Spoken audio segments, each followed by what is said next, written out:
Bismillahirrahmanirrahim. Assalamualaikum warahmatullahi wabarakatuh.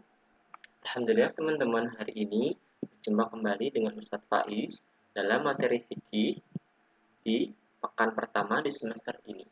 Sebelum memulai pembelajaran, alangkah baiknya kita berdoa terlebih dahulu yuk. Sikap berdoa. Tangannya diangkat, kepalanya ditundukkan. Doa sebelum belajar.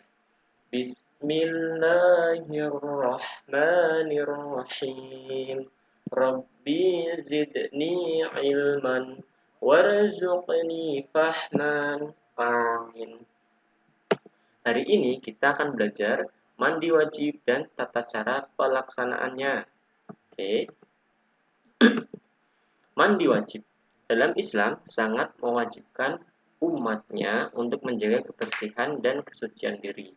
Fungsi Al-Quran bagi umat manusia salah satunya adalah memberikan informasi.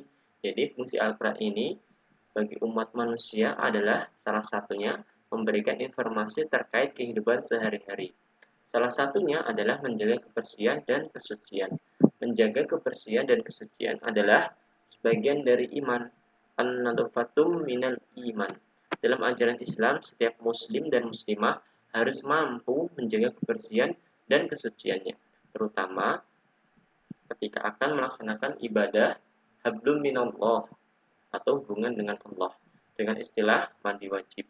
Mandi wajib ini adalah sebuah aturan dari Allah untuk umatnya, terutama muslim dan muslimah, untuk umat muslim dan muslimah dalam kondisi tertentu dan syarat tertentu.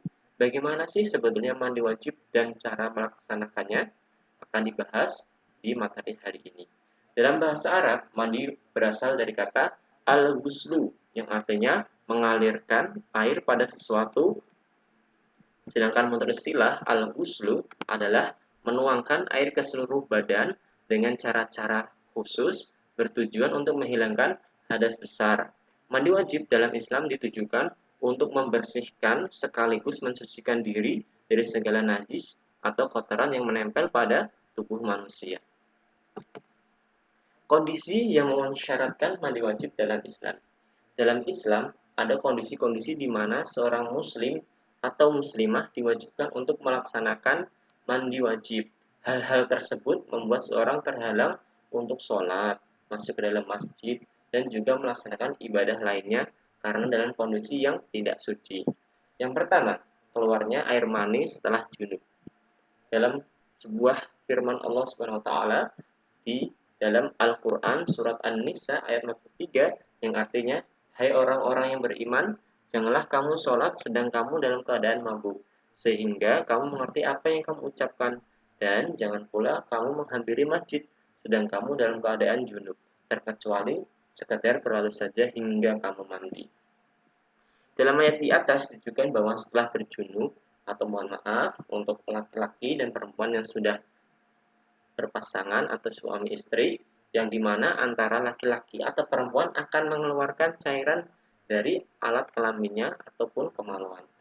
Maka wajiblah ia untuk melaksanakan mandi wajib setelahnya. Sedangkan jika ia tidak melaksanakan mandi wajib, ia tidak bisa sholat, menghampiri masjid, dan jika dilalaikan, tentu akan berdosa. Ingat ya, jika kita sebagai orang dewasa yang sudah bersuami istri, setelah melaksanakan hubungan suami istri, maka wajiblah ia melaksanakan mandi wajib setelahnya. Sedangkan jika tidak, ia tidak bisa sholat dan menghampiri masjid, dan jika dilalaikan, tentu akan berdosa karena meninggalkan yang wajib ini. Nah, dari pendapat lain, diriwayatkan dari Abu Hurairah radhiyallahu anha bahwa Rasulullah Shallallahu alaihi wasallam bersabda, apabila seorang junub di antara anggota tubuh perempuan yang keempat, maksudnya di antara dua tangan dan dua kaki, kemudian menyetubuhinya atau berhubungan sama istri, maka wajib baginya mandi, baik mani itu keluar atau tidak. Hadis riwayat Muslim.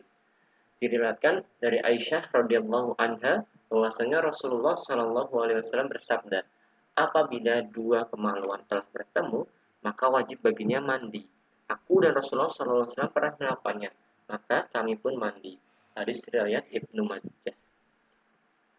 Oke teman-teman, nah, Lalu di sini dari hadis di atas dapat dipahami bahwa bila suami istri yang telah berhubungan badan, walaupun tidak keluar air maninya, sedangkan telah bertemu kemaluan di antara keduanya, maka wajib keduanya mandi wajib untuk mensucikan diri. Nah, di sini ada sedikit kesalahan pengetikan karena ada tambahan. Oke, kita lanjutkan. Mohon maaf. Pendapat lain dari Sayyid Sabiq, seorang ulama fikih, mengatakan tentang persoalan keluarnya air mani dan mandi wajib. Hal-hal tersebut adalah sebagai berikut. Yang pertama, jika air mani ataupun cairan yang keluar tanpa syahwat tetapi karena sakit atau cuaca dingin, maka ia tidak wajib mandi. Namun yang kedua, jika seorang bermimpi namun tidak mendapatkan air mani, maka ia tidak wajib baginya mandi wajib. Demikianlah dikatakan oleh Ibnu Munzir. Jika seorang keadaan sadar, nah yang ini yang ketiga, jika seorang dalam keadaan sadar atau tidak tidur dan mendapatkan mani, namun ia tidak ingat akan mimpinya, jika dia meyakini bahwa itu adalah mani, maka wajib baginya mandi, dikarenakan secara dohir bahwa air mani itu telah keluar walaupun ia lupa mimpinya. Akan tetapi, jika ia ragu-ragu dan tidak mengetahui apa air mani itu, apa air mani atau bukan, maka juga wajib mandi demi kehati-hatian.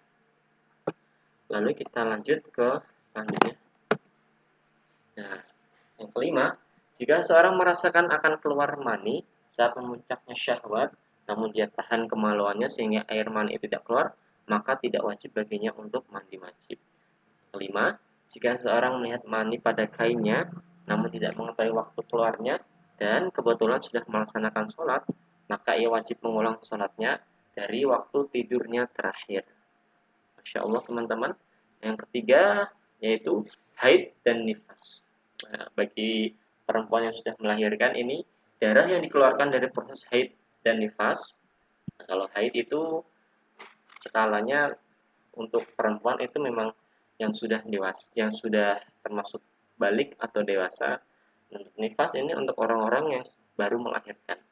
Darah yang dikeluarkan dari proses haid dan nifas statusnya adalah suatu kotoran, najis, dan membuat tidak suci diri wanita tersebut. Untuk itu, wanita yang telah melewati haid dan nifas, maka wajib baginya untuk menghilangkan dengan bersuci, yaitu dengan mandi wajib, agar bisa kembali beribadah. Hal ini disebutkan dalam ada larangan haid dan nifas untuk melaksanakan sholat dan puasa sebelum benar-benar suci dari hadas tersebut. Sedangkan menundanya merupakan kedosaan karena meninggalkan hal yang wajib. Yang dalam kondisi telah melewati haid atau nifas. Melakukan mandi wajib atau keramas saat haid tentu tidak menjadikan diri muslimah suci sebelum benar-benar berhentinya darah haid atau nifas tersebut. Hal ini pun sebagaimana dalam hadis Rasulullah SAW, wanita dalam kondisi haid dilarang sholat dan wajib untuk mandi wajib setelahnya. Yang keempat karena kematian. Dari Ibnu Abbas radhiyallahu anha bahwasanya Rasulullah Shallallahu alaihi wasallam bersabda, dalam keadaan berikhram terhadap seorang yang meninggal terpelanting oleh ontanya, mandikan dia dengan air dan daun bidara. Hadis riwayat Bukhari wa Muslim. Oke, teman-teman. Orang yang mengalami kematian, ia wajib dimandikan, teman-teman. Untuk itu, mandi wajib ini berlaku pula bagi orang yang meninggal, walaupun ia bukan mandi oleh dirinya sendiri, melainkan dimandikan oleh orang-orang terdekat, terutama kerabat, saudara, keluarga. Nah, untuk pelaksanaannya, maka setelah dimandikan adalah pelaksanaan sholat jenazah dalam Islam sebagai sholat terakhir dari jenazah atau mayit tersebut.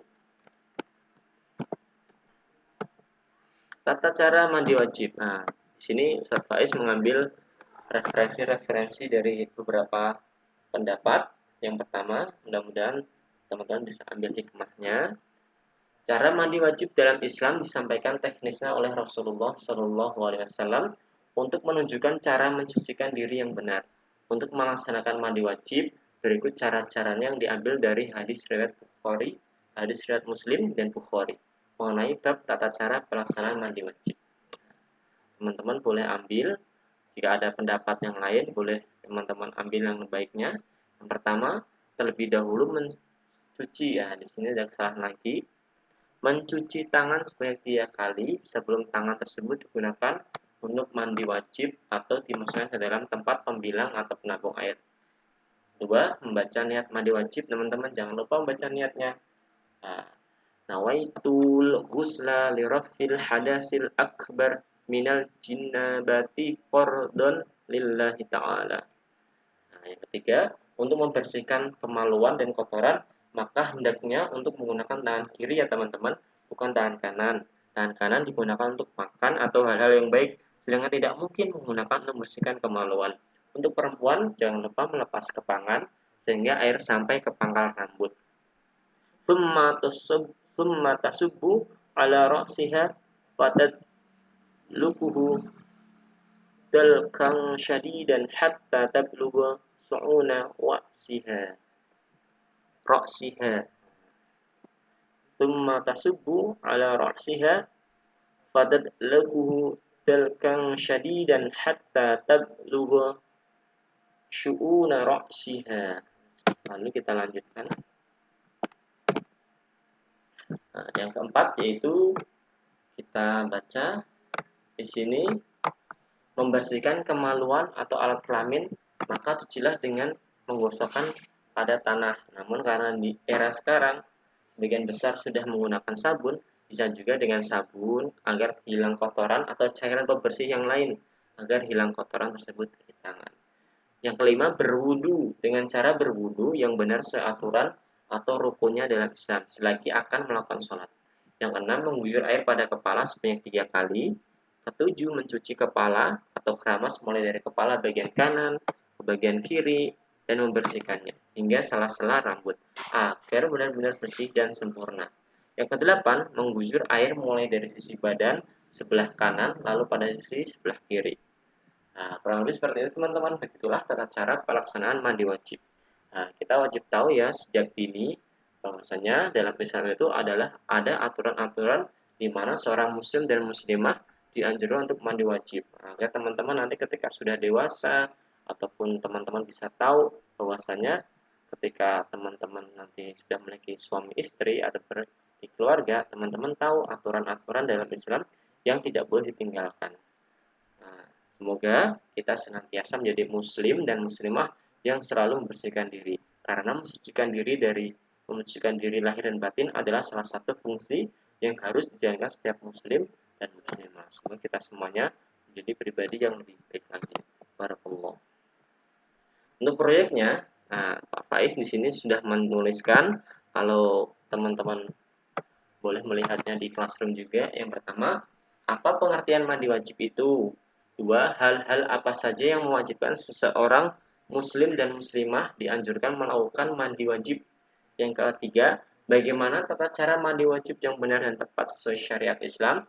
Yang keempat, jika seseorang melihat mani pada kainnya yang ia kenakan, namun tidak mengetahui waktu keluarnya dan kebetulan sudah melaksanakan sholat, apa hukum sholat tersebut? Silakan dikerjakan dengan melihat proyeknya di classroom, dengan dicatat soalnya di buku tulis masing-masing, lalu boleh didokumentasikan melalui foto, dikirimkan ke proyek classroom tersebut. Terima kasih teman-teman. Kita cukupkan dengan baca hamdalah. Alhamdulillahi Rabbil Alamin. Oke, dari Ustaz Faiz cukup sekian. Terima kasih. Jazakumullah khair. Assalamualaikum warahmatullahi wabarakatuh.